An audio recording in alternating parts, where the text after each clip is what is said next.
Question 9b says, in each box, write a decimal less than 1 to make a correct calculation. First of all, to make this question a lot simpler, I'm going to be ignoring the zeros for now, and I'm going to be thinking of two numbers that make up 6 when you times them. And I'm thinking of 3 and 2, which is 6.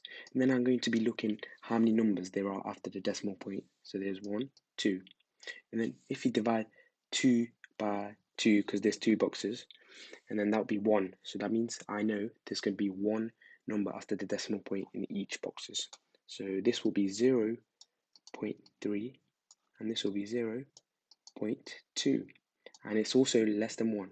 So this is the answer. Make sure you subscribe and like the video.